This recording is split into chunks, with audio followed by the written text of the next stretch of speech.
Yo, what's up? It's QS and Terry, and we have Mike O'Day joining us today. We're here producing and talking. Yeah. We're going to be talking about the future of on-chain gaming. But for those that don't know, every day I like to ask myself, what's the future? And I take detailed notes in a WTF journal. What you're watching here is my WTF journal. And if you want to get access to it, all you have to do is go to everydays.wtf and you will be able to see all the latest entries in this journal and more. If you want to become a future thinker, this is a great place to start off and just get accustomed to what's going on. So with that being said, I want to jump into some really popular topics if you're in the crypto space. And that's the whole concept of on-chain games. Now, on-chain games and off-chain games are not much different. The main difference here is if you're familiar with video games, you'll know that an off-chain game is just pretty much your standard video game as they exist today.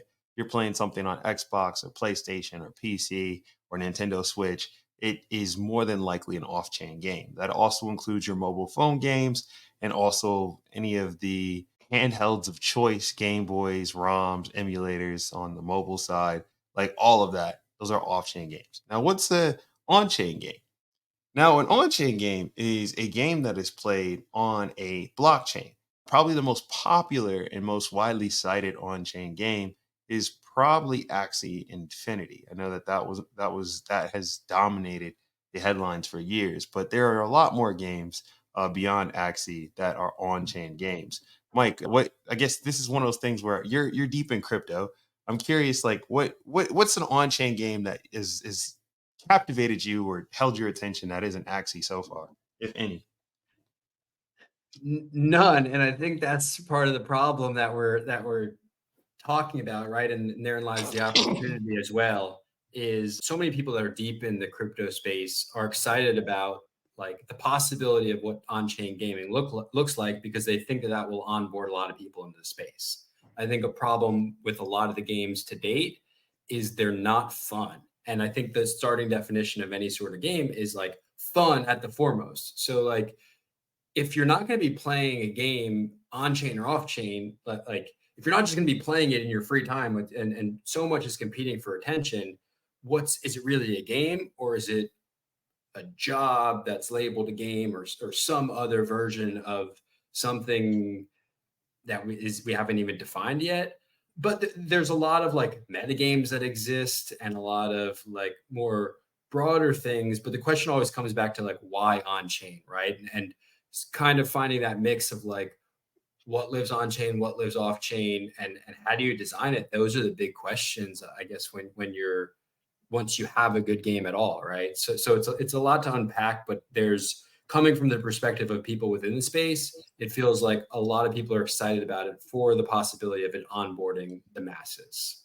Yeah. So I want to talk a bit more here, right? Because we talk about Axie, and for the purists, like the blockchain purists, they're gonna challenge my example of Axie, and I gave that because it is the most popular like blockchain game that I can talk about and elaborate with amongst common folks. But if we want to get like deep, there was a game called Hunter Coin, and I think Hunter Coin was largely considered the first on-chain game, and it was like built as an experiment to demonstrate the potential for decentralized game building, and it was run on its own blockchain. So this is not even on like the Bitcoin blockchain or the chain link blockchain. This was like totally on its own thing, and it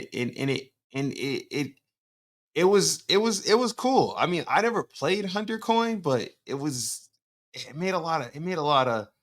What year about did that I, launch? if I remember correctly, it was 2013. Wow.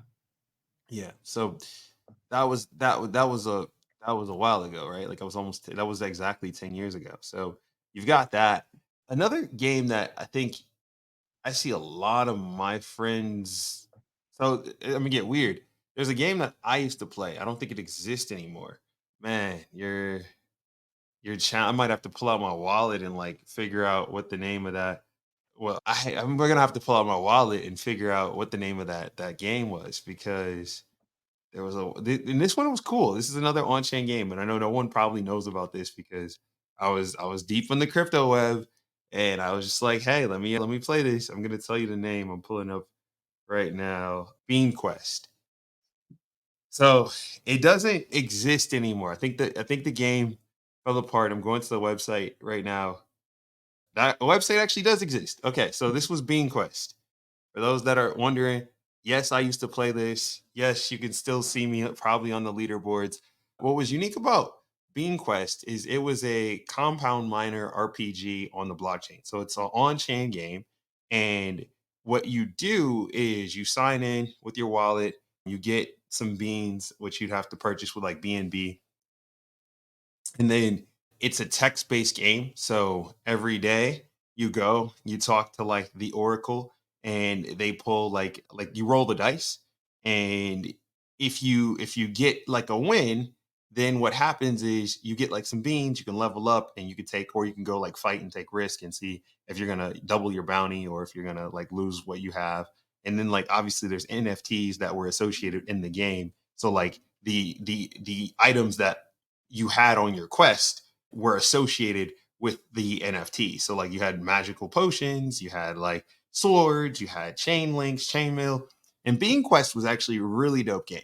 I enjoyed it a And lot. dude, Actually, this might be an obvious question given like the nature of what NFT is, but like you were able to like buy and sell those items that you're getting within the game.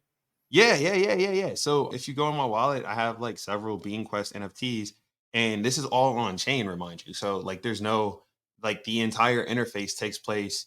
Like you need your wallet to do the entire exchange. Like it's a complete loop. So you sign in with the wallet, you use crypto to get your initial stakes. Once you have that, you use that to play the game. The rewards in the game are these NFTs. Other players in the game might want said NFT. So if you got like a super rare, let's just say sword, and it's like, got crazy attack power, but there's only two that exist in the game, or there's only one that exists in the game, and you're one of the holders, then you're going to get a lot of people on OpenSea and even in the community messaging you say, hey, I want to buy that item off of you. And then you have like an in-game economy that does take place with real currency, to so to say. I mean, like it's not real currency; it's cryptocurrency. But I mean, cryptocurrency today in today's age can be exchanged for real currency. So in most people's minds, it is real currency. Totally. I say that to say Bean Quest was like the only on-chain game that I played consistently for like several months, where I was in this game all the time, every day. I was excited for the timeout request like to expire because I could get back in there and start hammering. Right. I didn't get to the point where I had multiple wallets because that would have been costly. But I was definitely having fun with my wallet. I say this to say that on-chain gaming, you're right. The incentives have to be there. In this case, like I knew that if I got good at this game, I could sell those NFTs. My expertise with NFTs and just, my positioning, it gave me a leg up because I kind of knew what to do with it. For the average person, you could spend the same amount of time and you play any other video game, and then you have to always turn to another marketplace to really see that value, right? Like if you become really good at NBA 2K, well, I mean, you can go become an NBA 2K coach and maybe teach. You could stream and Yeah. maybe get like donations and tips. You might be able to sell like your account, which is illegal, but like, people do it. But like, it's really hard to make money from your skills as a gamer today. Much easier today than it was like 15 years ago, but still very hard. In crypto, all that stuff is natively built there. So I want to talk a bit about some of the things that we saw in an article that on-chain gaming. I'm gonna pull that up really quick because this was out on Paradigm about the problems of on-chain games. So we'll quickly go through this. Mike, any questions before I go through this? I have a question, but we're going to get to it in this article, so I'll wait. For sure. So why put games on the blockchain? Well, this is actually a really good question, right? Because That's the question, but that's not the question I was going to ask. But that is the ultimate question. yeah, I mean, you know, I would say that if you want to put games on the blockchain, you're making the biggest case for it. In my opinion, it's like the decentralization. So if you really want to have a game that's owned by a community, like the blockchain makes that the easiest way to do that. And why might you do that? There's a lot of innovation that happens in games that only takes place on the modding side. So you look at Grand Theft Auto, you look at Minecraft, and you just see how even Robloxes can be added to this. Like you look at how expansive the modding community is in all of those games that I just mentioned, and there's no value that can be attributed to the players. Like there's whole players that spend what some people would equate to a career in something on these games, and they have gamer tags and YouTube videos to show for it. And I think that like if they were a part of decentralized networks or on-chain games, you'd be able to reward those players with actual real world value, and that can be decided upon amongst the community. So you can take the power away from like a Ubisoft or an EA, and you can put it back in the hands of the players that play it. And I think you would have even some longevity questions there, where games might last a little bit longer than they do. They might burn out quicker too. And as I just touched on with the modding part, like, one of the beautiful things about on-chain games is, players can add mods to on-chain games without asking for permission or fragmenting the state of the game. So you don't have to create a new server. You don't have to go and get people to start over with you. If you see a better version, you can just move on chain the same way you can take your crypto or some of your staking assets if you're doing DeFi, and you can set the terms of those contracts. Like a lot of that is also going to be true in on-chain gaming environments. You're also going to have permissionless open economies where players can use smart contracts to create a game economy and give meaning to some of the in-game assets. And that opens up a whirlwind of possibilities. You also have interoperability that stems from that, and like that's a whole nother conversation. And Well, one Q, my question that I hinted at before was actually around interoperability oh, because okay, what's up? that's what so many people throw around as a huge positive, right? Like the fact that these games in the future, as we envision it, will be more interoperable. But that also creates a huge limitation and challenges on the development side. And I just wanted to hear some of your takes on like kind of the limitations as you see them and if it's more of a pipe dream or more of a realistically achievable vision. That's a good question. I would say I think it's like not coming for a while, man. Like I don't think that we're gonna see a future where interoperability happens in gaming for at least 20 years. I mean, is the technology there today? Yes, but like gaming moves so slow. I mean, like the Nintendo Switch came out in like what, 2015, 2016? When did the Nintendo Switch come out? Do you remember? I don't. I'm gonna But I'm yeah, gonna Google it. I mean, even on this front, though, it's like closed walled ecosystems, right? The opposite of blockchain and decentralization is a positive for a lot of game developers. They want to keep they don't want to have compatibility across different platforms and allow whoever to build on it. Every so much of this conversation is a double-edged sword where like there's positives that come from that around innovation and creativity, but like where is that monetized? Is it monetized by the company that's launching the game? That's a more of a challenging situation. So it's like yeah. I the mean, incentives are just not fully aligned. no, I agree. I mean, I just think interoperability in gaming is just gonna take forever because I mean, like the standards of gaming are like so weird and backwards, right? So I think there was an announcement I think EA, not sports, but EA, they just made it easier for developers on their cloud infrastructure to like spin up like multi like or cross play instances. So like they made cross play easier for people across like on different consoles and various user states.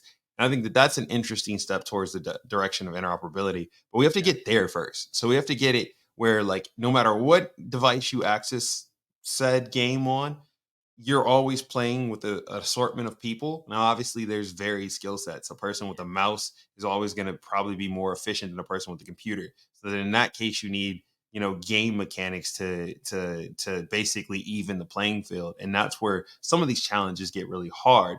The thing Well, that and that specific instance, right, which I agree is important, but that has nothing to do with blockchain. That's literally just like well, yeah, I mean, this is the point that most people forget with blockchain, right? Is when you talk about a blockchain is just a part of the development stack.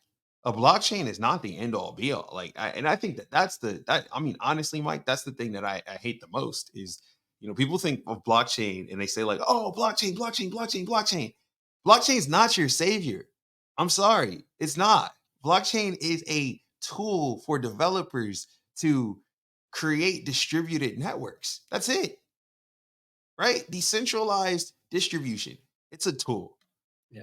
Developers can innovate and they can build experiences, but blockchain is not the magical savior. In many cases, blockchains are actually mad inefficient compared to like existing infrastructure.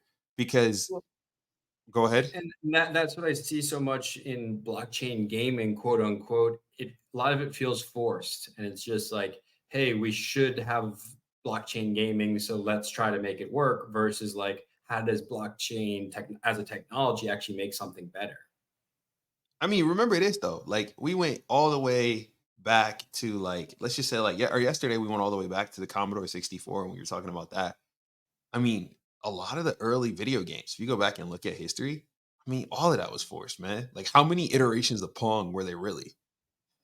How many iterations or flipped copies of Space Invaders were there really? Now, each iteration helped you unlock some new graphical interface or some new control mechanism. And eventually it became more or less the same. Like a PlayStation controller and an Xbox controller look pretty much the same. They function even pretty much the same.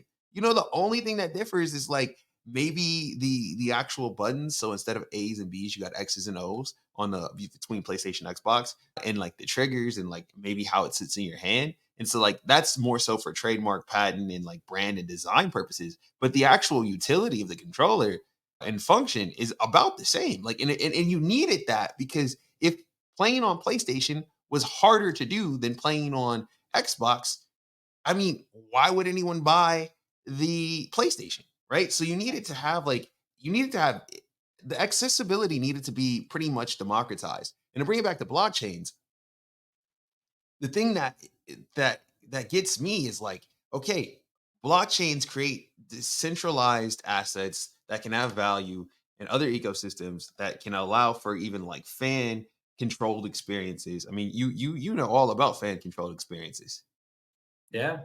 Yeah, you could do cool things on that front, and that's what's new. But largely the technology underneath it has to be the same. Like I mean, like because if you don't, then like you're going to create just a headache for all users involved. And I think we're starting to see that in Web three. Like a lot of the new Web three initiatives look like Web two. Of course, and it goes to your point, which is so beautifully put, and it's simple and obvious, but it's like blockchain is just part of the stack, right? And it's like I think it will be heavily implemented in many stacks and like almost necessitated, and it will become ubiquitous. And I'm in this conversation, I'm like I feel like I'm playing the counter to like blockchain gaming bull, but like I'm a blockchain bull, and I think that a lot of these points are very very valid, and it is such an interesting balance. On the one hand, you're like, hey, yeah, we almost like have to force it to create innovation, and on the other hand, it's like, where does it actually make sense?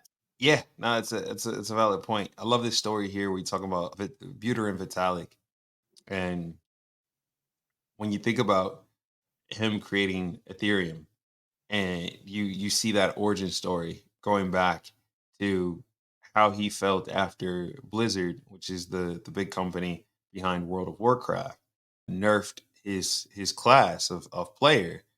He felt some type of way, and in that type of way where he was like, yo, I don't really want centralized critical infrastructure. I want decentralized platforms where the communities can vote and make decisions as a whole, not just one institution saying this is the way. And that would spark a whole revolution in that we now call largely blockchain anything, right? Like I think when you refer to blockchains, it's not that people are referring to Bitcoin and its infrastructure, even that white paper.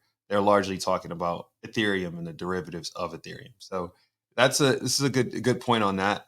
The challenges associated with this stuff is it's going to take a lot of time. We covered that.